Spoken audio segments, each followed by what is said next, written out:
Bonjour à toutes et à tous, je suis désolée de ne pas pouvoir être parmi vous aujourd'hui à l'occasion de vos rencontres nationales des groupements d'employeurs culture, mais j'ai malheureusement dû rester à l'Assemblée nationale pour traiter un certain nombre de sujets d'actualité.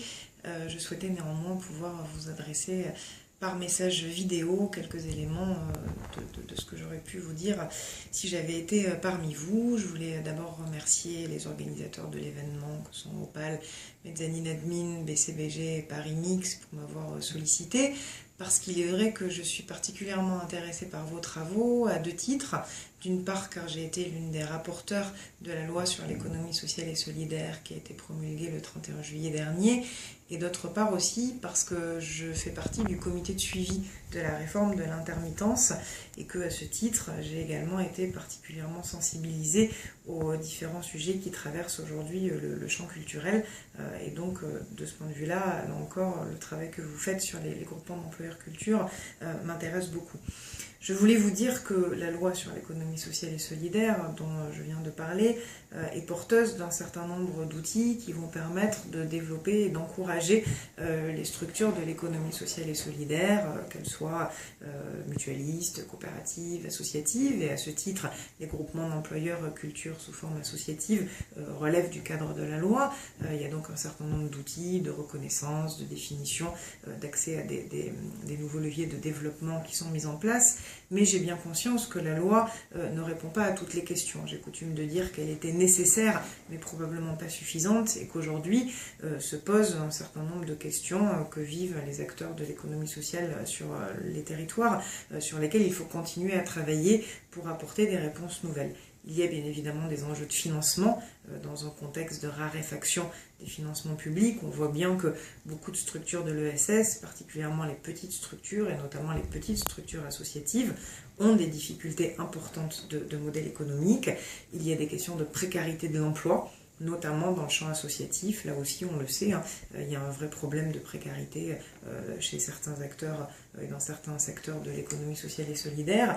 Il y a des questionnements aussi sur le travail, sur ce que doit être le travail demain, sur la manière dont les uns et les autres ont envie d'y donner du sens. Je crois que c'est des réflexions qui existent beaucoup dans le champ culturel. On le voit autour des débats sur l'intermittence, le fait qu'on puisse avoir des emplois qui ont des questions de saisonnalité spécifique, où on peut questionner le lien de subordination. Je crois que voilà, toutes ces questions se posent aujourd'hui sur ce que sera le travail demain. Et puis il y a aussi des questions économiques qui sont importantes et prégnantes dans le champ culturel aujourd'hui.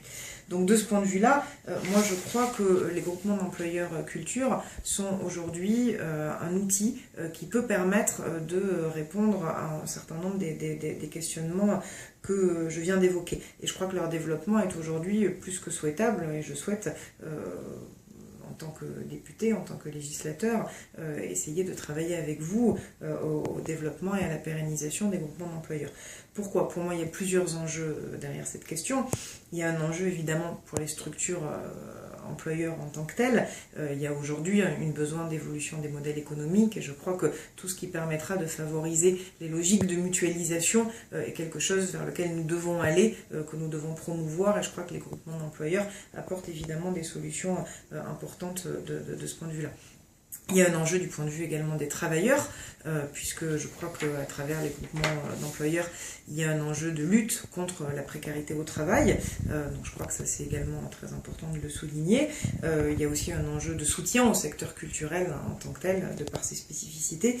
Et puis il y a un enjeu de développement de modèles économiques sur des valeurs. Et je crois que ce que vous développez aujourd'hui en tant que groupement d'employeurs dans le secteur culturel, plus globalement groupement d'employeurs non marchands, est très important de ce point de vue-là. Vous défendez des valeurs de non-lucrativité, de solidarité, de cohésion sociale et territoriale, et je crois qu'il est important que l'ESS se positionne vraiment sur ce champ de la mutualisation, car si elle ne le fait pas, d'autres, notamment des structures capitalistes qui ne seront pas nécessairement porteuses des mêmes valeurs, et c'est un euphémisme de le dire comme ça, s'engouffreront dans la brèche. Et donc je crois qu'il faut vraiment développer des solutions d'économie sociale et solidaire autour de ces questions de mutualisation, et les groupements d'employeurs de l'ESS sont, je crois, très importants du point de vue de cet enjeu-là.